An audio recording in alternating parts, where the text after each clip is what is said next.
जी, तो जो बाइडन ने अमेरिकी फ़ौज का अफ़गानिस्तान से निकलने का ऐलान किया और इस ऐलान के बाद तालिबान अफ़गानिस्तान में और भी तेज़ी से काबिज़ होते नज़र आ रहे हैं। तालिबान ने अफ़गानिस्तान में पिछले 18 घंटों में 54 शहरों में 88 हमले किए। अमेरिकी फ़ौज के इनखला के ऐलान से पहले की सूरत हाल अगर देखें तो तालिबान का जो ज़ोर है वो इतना ज़्यादा नज़र नहीं आया। अफ़गानिस्तान का पहला नक्शा देखें जो इस वक्त आप अपनी टीवी स्क्रीन पर भी देख सकते हैं। ये नक्शा 21 अप्रैल 2021 तक की सूरत हाल का है। अब इस नक्शे के मुताबिक तालिबान के कब्ज़े में 77 शहर थे, जबकि अफ़गानिस्तान के 127 शहरों पर अफ़गान हुकूमत का कंट्रोल था और अफ़गानिस्तान के बाकी शहर डिस्प्यूटेड थे, जहां खाना जंगी जारी रही। जबकि अफ़गानिस्तान की ताज़ा सूरत हाल पर अगर बात करूं तो अफ़गानिस्तान का दूसरा नक्शा अफ़गानिस्तान की तेज़ी से बदलती सूरत हाल आपको बताएगा। ये दूसरा नक्शा भी ज़रा आप टीवी स्क्रीन पर मुलाहिज़ा कर सकते हैं, चलाइएगा। अब जबकि अफ़गानिस्तान अमरीकी फ़ौजियों से खाली होने जा रहा है और अब ये नक्शा 10 जुलाई 2021 की सूरत हाल बता रहा है। नक्शे के मुताबिक तालिबान ने अब अफ़गानिस्तान के 215 शहरों पर अपना कब्ज़ा जमा लिया। अफ़गान हुकूमत के कंट्रोल में सिर्फ 73 शहर बाकी रह गए, जबकि 119 शहर ऐसे हैं जो डिस्प्यूटेड हैं, जिन पर किसी का वाज़ेह कंट्रोल नहीं है।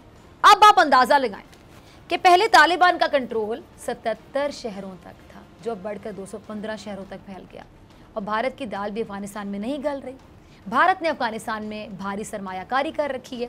सिर्फ नवंबर 2020 में इंडिया ने अफ़गानिस्तान में 150 नए मंसूबों का ऐलान किया था और इससे पहले 2015 में इंडिया के वज़ीर-ए-आज़म नरेंद्र मोदी ने अफ़गानिस्तान की पार्लियामेंट की नई इमारत का इफ्तिताह किया था।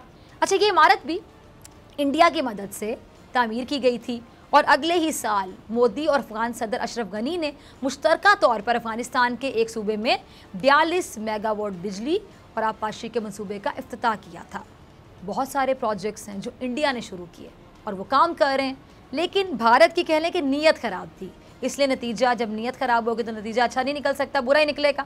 इसीलिए अब भारत की सरमायाकारी डूब चुकी है और भारत हाथ पांव मार कर अपने घिनौने मकासद में कामयाब होने की नाकाम कोशिशें किए चला आ रहा है। और भारत को इससे गर्ज नहीं कि अफगानिस्तान में अमन कायम हो या ना हो, वो बस खित्ते का चौकीदार बनना चाहता है। जबकि वज़ीर-ए-आज़म ने अफगानिस्तान और दुनिया पर वाज़ेह किया, पाकिस्तान अफगानिस्तान के खिलाफ हथियार नहीं उठाएगा और ना ही अमेरिका को पाकिस्तान अपनी सरजमीन अफगानिस्तान के खिलाफ इस्तेमाल करने देगा।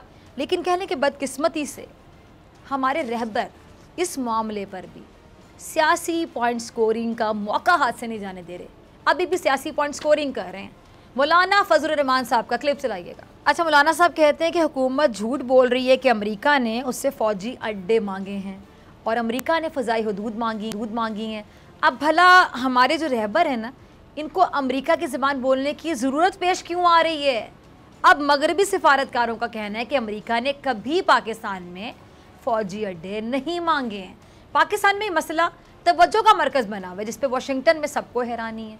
और ख़बरों के मुताबिक मगरिब के एक सीनियर सिफारतकार अपना नाम जाहिर ना करने की शर्त पे ये कहना है कि अमरीकी इंतज़ामिया में कोई एक भी ऐसा नहीं है जिसने फ़ौजी अड्डे की दरख्वास्त की। अब अगर अमेरिका ने अड्डे नहीं मांगे तो फिर मगरिबी सिफारतकार अपना नाम जाहिर क्यों नहीं कर? इसका मतलब दाल में ज़रूर कुछ काला है और अफ़गानिस्तान में अमन खित्ते की अहम ज़रूरत है। अब अफ़गानिस्तान में भारतीय साजिशें नहीं चल सकती। अब अफ़गानिस्तान में अमन के क़याम को यकीनी बनाना होगा और इसके बगैर खित्ते में अमन का निज़ाम नहीं चल सकेगा। सब्सक्राइब करें और बेल दबाएं ताकि कोई खबर रह न जाए।